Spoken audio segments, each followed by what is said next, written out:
Is the Aussie property market crashing? What they aren't telling you. If you've been sitting on the sidelines waiting for a chance to buy your first home, what I'm about to show you could completely change how you see Australia's property market right now. For the first time in years, buyers are starting to gain something they've been desperately missing: choice. New data shows that property listings across Australia have surged to their highest levels since 2019. In cities like Sydney and Melbourne, we're seeing a significant increase in homes hitting the market, and that is creating a shift that many experts didn't expect to happen this quickly. For years, sellers held most of the power. Buyers were forced to compete against dozens of other people, stretch their budgets, and make rushed decisions just to secure a property. But now the balance is beginning to change. More listings mean more options. And more options mean buyers don't have to panic every time a property comes onto the market. But before you get too excited, there's another side to this story. Even though supply is increasing, many buyers are still hesitant. Why? Because confidence remains low. After years of interest rate increases and ongoing cost of living pressures, many Australians are being much more cautious with their money. People are asking themselves, can I really afford this mortgage if rates rise again? And that's showing up at auctions. Auction clearance rates have softened in many areas, which means fewer properties are selling under the hammer. Buyers are attending inspections, doing their research, but they're not always willing to bid aggressively.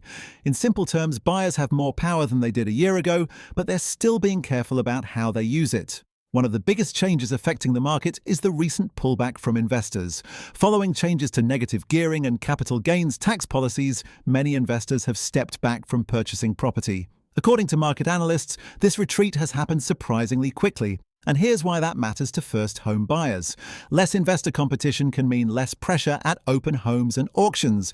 Instead of competing against experienced investors with larger budgets, first home buyers may find themselves with a better chance of securing a property. Now, does that automatically mean house prices will crash? Probably not. This is where I think a lot of people get caught up in headlines.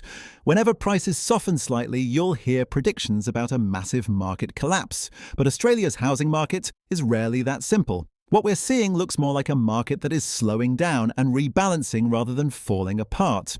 For first home buyers, that's actually good news. A slower market gives you time to compare properties, negotiate harder, and make decisions based on logic instead of fear.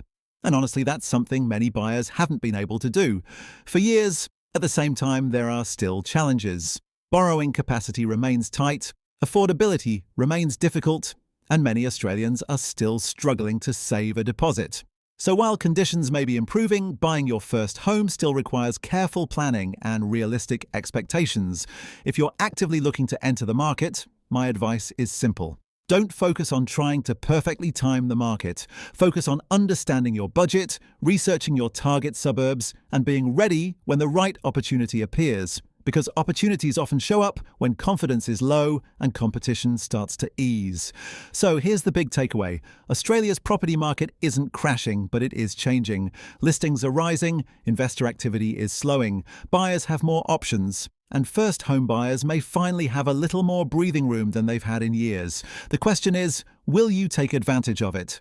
If you found this video helpful, don't forget to like, subscribe, and stay tuned for more real estate insights from Realty Reels.